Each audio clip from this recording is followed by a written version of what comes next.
Hello friends and dear students. आज के इस लेक्चर में हम लैम्प सर्वर जो कि Linux, Apache, MySQL and PHP components से बनता है कि इंस्टॉलेशन एंड कॉन्फ़िगरेशन को डिस्कस करेंगे। यह लेक्चर यूपी पॉलिटेक्निक की PG diploma in web designing, CHN, PGDCA, diploma in computer science and diploma in IT के स्टूडेंट्स के लिए यूज़फुल है। सबसे पहले मैं डिस्कस करूँगी about the commands for checking status of these components. Second, उसके बाद installation and configuration of Apache web server, then installation and configuration of MySQL database, installation of PHP and installation of PHP my admin. PHP my admin एक GUI tool होता है, graphical user interface, जो PHP and MySQL database के functions को graphical user interface के माध्यम से उपलब्ध कराता है। जैसा कि जानते हैं, लैम्प बना होता है Linux, Apache, MySQL and PHP, जिसमें operating system Linux operating system होता है। बेसिकली आजकल जो लाइनक्स के जो लेटेस्ट डिस्ट्रीब्यूशंस हैं उसमें ये चारों कंपोनेंट बाय डिफ़ॉल्ट एम्बेड होते हैं और at the time of installation उनको हमें जो है सेलेक्ट करके और इंस्टॉल कर लिया जाता है। तो उसके लिए फर्दर आगे इंस्टॉलेशन की ज़रूरत नहीं होती, बाय डिफ़ॉल्ट लैम्प स्टैक वहाँ क्रिएट हो जाता है। तो अगर आप को कोई लाइनक्स ऑपरेटिंग सिस्टम का मिलता है तो आप उसमें सबसे पहले लैम्प स्टैक के बारे में चेक करना चाहेंगे कि वेदर वहाँ से पीएचपी, माईएसक्यूएल और अपाचे वेब सर्वर इंस्टॉल्ड है या नहीं है। ठीक है, तो अगर नहीं है तो फिर हम आगे डिस्कस करेंगे कि उसको कैसे इंस्टॉल किया जाएगा, क्या क्या उसके स्टेप्स हैं, कमांड्स हैं एंड उसको कैसे कॉन्फ़िगर करेंगे। तो ये कुछ कमांड्स सबसे पहले मैं बता रही हूँ स्टेटस चेक करने के लिए। To check the status of PHP का स्टेटस चेक करने के लिए जो कमांड होती है वो होती है PHP-V कहते हैं वर्जन। तो ये PHP का कौन सा वर्जन इंस्टॉल्ड है या नहीं है उसका आउटपुट आपको शो करती है। To check the status of MySQL का स्टेटस चेक करने के लिए हम कमांड लिखते हैं service MySQL d status. MySQL d का मतलब है माईएसक्यूएल डेमन। तो माईएसक्यूएल डेमन के सर्विस का स्टेटस बताते हैं, वेदर सर्विस आपकी रनिंग है, स्टॉप्ड है या नहीं है। The package needed to connect the PHP and MySQL is PHP MySQL. अगर PHP और माईएसक्यूएल दोनों हैं लाइनक्स में, लेकिन फिर भी लैम्प क्रिएट करने के लिए दोनों का कनेक्शन ज़रूरी होता है। तो उसके लिए जो पैकेज ज़रूरी है वो है PHP-MySQL। तो अगर इस पैकेज को इंस्टॉल करना होता है तो उसकी कमांड है yum install PHP-MySQL। Apache should be configured and running. Lamp को सक्सेसफुली रन करने के लिए अपाचे वेब सर्वर का रन होना ज़रूरी होता है और कॉन्फ़िगर्ड होना। उसके लिए आप चेक कर सकते हैं सर्विस HTTPD स्टेटस से। HTTP अपाचे सर्वर HTTPD का मतलब है HTTP डेमन, जो कि अपाचे सर्वर की सर्विस को डिनोट करता है। To connect your MySQL database use the following. अगर माईएसक्यूएल भी आपका रनिंग है, इंस्टॉल हो जाता है एंड अपाचे एंड PHP सब कुछ सही है तो माईएसक्यूएल डेटाबेस से आप कमांड लाइन से कनेक्ट करने के लिए जो कमांड होती है वो है MySQL-u root-p। इसमें -u का मतलब यूज़र, आप यहाँ यूज़र को डिनोट करेंगे जो कि यहाँ से रूट है, रूट यूज़र है।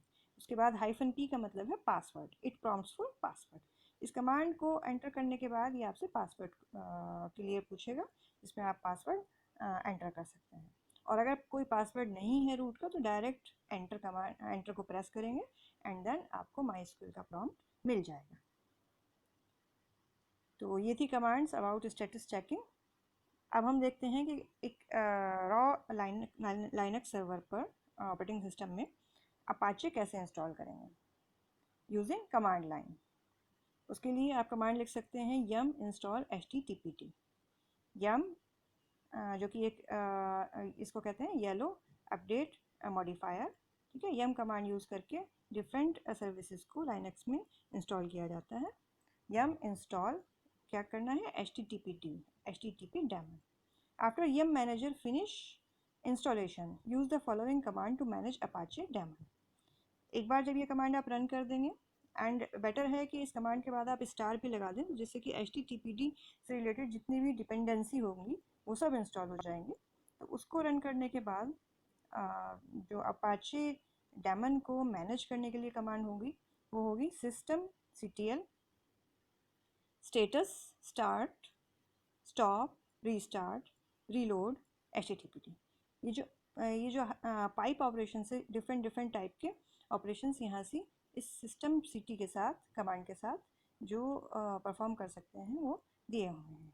System city status, system city start, system city stop, restart और रीलोड, ये सभी HTTPD डेमन की का स्टेटस आपको शो करेंगे। या फिर जैसे कि मैं इससे पहले प्रीवियस स्लाइड में डिस्कस कर चुकी हूँ, सर्विस HTTPD स्टेटस आपको स्टेटस बताएगी, और अगर वो स्टेटस नॉट रनिंग है तो उसको स्टार्ट करने के लिए आप कमांड लिखेंगे सर्विस HTTPD स्टार्ट, और अगर आपको ऑलरेडी स्टार्ट रनिंग सर्विस को स्टॉप करना है तो उसके लिए आप कमांड लिखेंगे सर्विस HTTPD स्टॉप। रीस्टार्ट करने के लिए सर्विस HTTPD रीस्टार्ट। जब भी आप सर्वर की कॉन्फ़िगरेशन फाइल में कोई भी चेंज करते हैं तो उसके बाद आपको सर्विस को रीस्टार्ट करना ज़रूरी होता है। और रीलोड करने के लिए सर्विस HTTPD रीलोड। इन दोनों कमांड्स का सेम वर्क है, सिर्फ वर्जन का डिफरेंस है। फर्स्ट वाली कमांड जो है system city status start stop restart reload HTTPD, यह CentOS 7 या RHEL 7 में यूज़ होती है, जबकि CentOS 6 या RHEL 6 वर्जन में सर्विस HTTPD स्टेटस वाली कमांड यूज़ होती है। On the next step, start Apache service using system D init script and open RHEL or CentOS 7 firewall rules using firewall CMD, which is the default command to manage IP tables through firewall daemon। ठीक है, तो CentOS और RHEL 7 में जो firewall rules हैं Apache server install करने के बाद आप उसको कैसे मैनेज करेंगे, उसके लिए दो कमांड्स हैं, firewall CMD --add -service = HTTP। Then उसके बाद सेकंड आप कमांड रन करेंगे firewall -cmd -permanent -add -service = HTTP। Then system city restart, and restart किसको करेंगे, फायरवॉल। तो जो सेकंड वाली कमांड है ये फायरवॉल में जो रूल है एंट्री है अपाचे सर्वर की, उसको परमानेंटली स्टोर करा देती है। देन उसके बाद आपने अपना सर्विस फायरवॉल की सर्विस को रिस्टार्ट किया। अपाचे सर्वर को सक्सेसफुली इंस्टॉल एंड स्टार्ट करने के बाद आप जो उसमें जो दो इम्पॉर्टेंट चीज़ें हैं जो आपको पता होनी चाहिए वो है एक तो डॉक्यूमेंट रूट और दूसरा उसकी कॉन्फ़िगरेशन फाइल। अपाचे सर्वर में जो डॉक्यूमेंट रूट वो डायरेक्टरी होती है जहां आप अपनी वेबसाइट स्टोर करते हैं, उसका पाथ होता है /var/www/html। तो जो भी वेबसाइट की डायरेक्टरी होगी वो HTML फोल्डर के अंदर स्टोर की जाएगी। अपाचे की जो कॉन्फ़िगरेशन फाइल होती है वो होती है /etc/httpd/conf/httpd.conf। इस फाइल में आगे हम देखेंगे कॉन्फ़िगरेशन रिलेटेड सेटिंग्स कैसे की जाती हैं। टू वेरीफाई अपाचे फंक्शनैलिटी, अब अपाचे आपका इंस्टॉल हो चुका है एंड सक्सेसफुली रन कर रहा है, आपने चेक भी कर लिया है, तो उसको वेरीफाई करने के लिए आप रिमोट ब्राउज़र पे ओपन करेंगे और उसमें अपने जो सर्वर का IP एड्रेस है वो टाइप करेंगे। तो उसके बाद आपको बाय डिफ़ॉल्ट अपाचे की तरफ से जो वेब पेज नज़र आता है वो कुछ इस तरीके का होता है। अगर आपका सर्वर लाइनक्स में रेड हैट एंटरप्राइज लाइनक्स है RHEL, तो अपाचे ये उसका टेस्ट पेज है अपाचे का। Apache server successfully install and run होने के बाद आप उसमें कुछ कॉन्फ़िगरेशन में चेंजेस कर सकते हैं। इसके लिए आप ओपन करेंगे फाइल को, कॉन्फ़िगरेशन फाइल को ओपन करने के लिए विम एडिटर या वाई एडिटर को यूज़ कर सकते हैं। इसमें हमने यहाँ दिखाया है vim/etc/httpd/conf/httpd.conf। जब आप इस फाइल को वाई एडिटर में ओपन कर लेंगे तो उसके लास्ट में स्क्रॉल करेंगे तो लास्ट में एक वर्चुअल होस्ट वाला सेक्शन आपको मिलेगा, जिसमें वर्चुअल होस्ट *:80 ये शो कर रहा है कि 80 पोर्ट नंबर है HTTPD अपाचे रिलेटेड ऑपरेशंस के लिए, वेब सर्वर के लिए। नेक्स्ट लाइन होगी सर्वर एडमिन, जिसमें root@yourwebsite.com, यहाँ आप अपनी वेबसाइट मेंशन कर सकते हैं, और लोकल होस्ट मेंशन कर सकते हैं। उसके बाद नेक्स्ट लाइन में डॉक्यूमेंट रूट स्पेसिफाई किया गया है /var/www/html।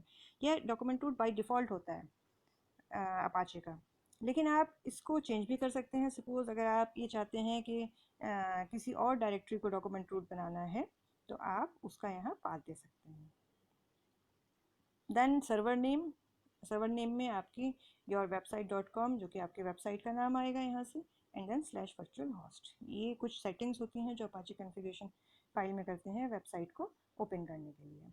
देन आप इसको क्लोज़ करेंगे वाइल एडिटर को, एंड क्लोज़ करने के बाद नेक्स्ट स्टेप क्या है, अपाचे की सर्विस को रीस्टार्ट करते हैं, जिसके लिए service httpd restart and then check config on. अगर हम रीस्टार्ट कमांड एक बार रन करते हैं तो अगर सपोज़ सर्वर रीस्टार्ट होता है या पावर फेलियर होता है, तो जब रीस्टार्ट होने पे ऑपरेटिंग सिस्टम के दोबारा से उसको मैनुअली रिस्टार्ट करनी होंगी सभी सर्विसेज को। ऐसा ना करना पड़े उसके लिए कमांड होती है check config on. Check config on अगर एक बार आपने रन कर दी कमांड, तो उसके बाद जो भी सर्विसेज रनिंग मोड में होती हैं वो ऑटोमेटिकली रीस्टार्ट हो जाती हैं। तो यह था हमारे steps for Apache installation and configuration. अब हम अपने नेक्स्ट सेक्शन पे मूव करते हैं, इंस्टॉलिंग MySQL। तो लैम्प में आप फर्स्ट है लाइनक्स ऑपरेटिंग सिस्टम। ठीक है, लाइनक्स ऑपरेटिंग सिस्टम आपने इंस्टॉल कर लिया, लाइनक्स की मशीन है आपकी। उसके बाद आपने अपाचे इंस्टॉल कर लिया। देन हम मूव करते हैं MySQL की तरफ। MySQL इंस्टॉल करने के लिए download to your home directory the latest tar.gz version of MySQL community server at http:/dev.mysql.com/downloads। जो भी लेटेस्ट आपका MySQL का वर्जन है वो tar.gz की फॉर्म में आप अपने होम डायरेक्टरी में डाउनलोड कर सकते हैं। उसके बाद the installation of MySQL requires the use of C++ compiler. So you may prefer to download a tarball that comes compiled with one of these. ये जो मेथड मैं आपको यहाँ बता रही हूँ पहले टारबॉल डाउनलोड करके देन इंस्टॉल करने का, इसका पर्पज़ इसलिए है बिकॉज MySQL के लिए C++ कंपाइलर की रिक्वायरमेंट होती है। ठीक है, तो जो कि टारबॉल में जो है एम्बेड आपको मिलता है। From the home directory perform the following actions.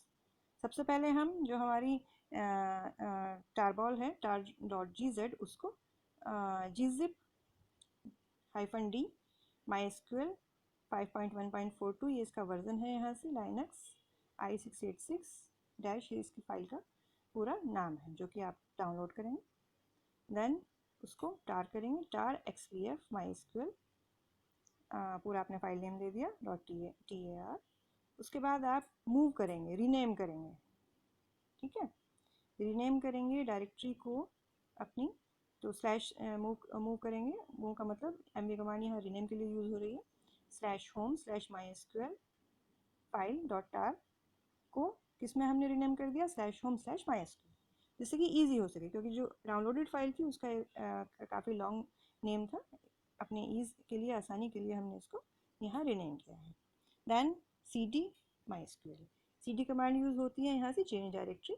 Then आप MySQL डायरेक्टरी के अंदर वर्किंग डायरेक्टरी आपकी अब MySQL डायरेक्टरी हो जाएगी। उसके बाद फिर आप क्या करेंगे, ./configure कमांड यूज़ करेंगे, -- prefix equals to /user/local/mysql।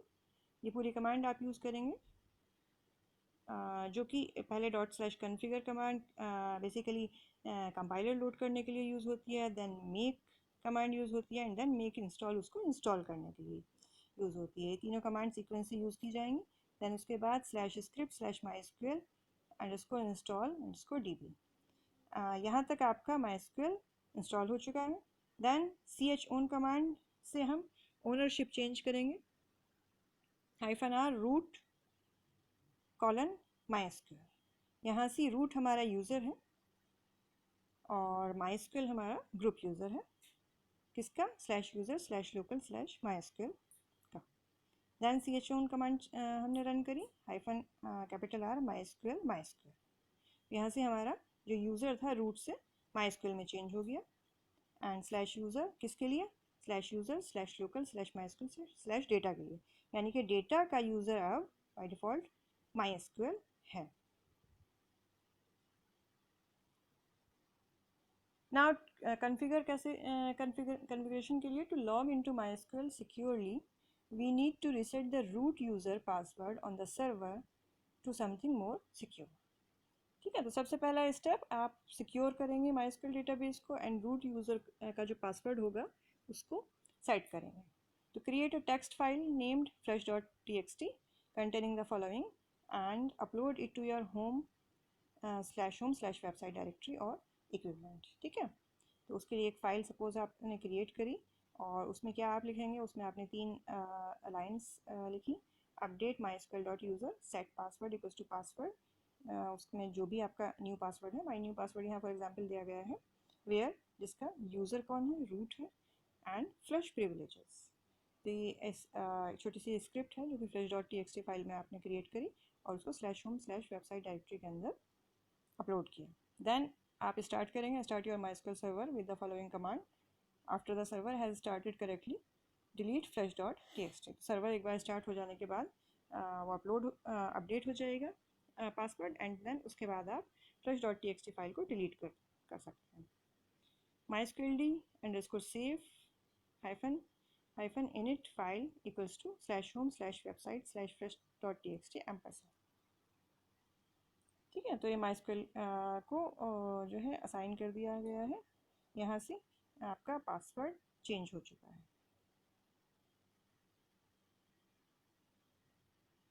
Next step में हम देखते हैं PHP कैसे इंस्टॉल की जाएगी। तो download to your /home directory the latest tarball.gz version of PHP at php.net/downloads.php। ठीक है, यहाँ से आप लेटेस्ट वर्जन PHP का डाउनलोड कर सकते हैं। From the home directory perform the following actions. उसके बाद सेम स्टेप है, सबसे पहले आपने gzip डाउनलोड किया PHP का लेटेस्ट वर्जन, देन उस पर tar कमांड रन करी, देन उसके बाद आपने cd php-5.3.1 जो आपका फोल्डर है PHP का डायरेक्टरी है, चेंज डायरेक्टरी करके आप उसको करंट वर्किंग डायरेक्टरी बना लिया। देन उसके बाद .configure कमांड रन करेंगे, make command, make test command and make install command. Then उसके बाद आपने कॉपी किया php.ini-recommended को /user/local/php/lib/php.ini।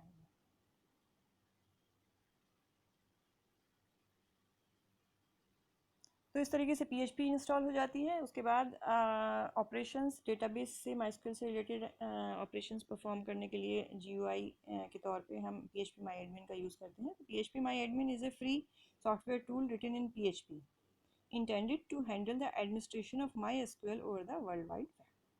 ठीक है, तो एक फ्री सॉफ्टवेयर है जो कि काफ़ी हैंडी होता है, PHP में रिटन है, एंड MySQL को आपके ऑपरेशंस आप इससे परफॉर्म कर सकते हैं। PHP MyAdmin supports a wide range of operations with MySQL. The most frequently used operations are supported by the user interface are managing databases, tables, fields, relations, indexes, users and permissions. तो table create कर सकते हैं, बहुत सारे operations जो भी आप MySQL में परफॉर्म करना चाहते हैं, डेटाबेसेस को मैनेज कर सकते हैं, रिलेशंस को, इंडेक्सेस को, यूज़र्स को एंड परमिशंस को। You still have the ability to directly execute any SQL statement, लेकिन आप डायरेक्टली भी SQL स्टेटमेंट को एग्जीक्यूट करा सकते हैं। तो PHP MyAdmin को Linux सर्वर में कैसे इंस्टॉल करेंगे आप, उसके लिए सेम प्रोसीजर है। डाउनलोड करेंगे आप /home/website डायरेक्टरी में लेटेस्ट tarball PHP MyAdmin की। उसके बाद from the home directory perform the following actions.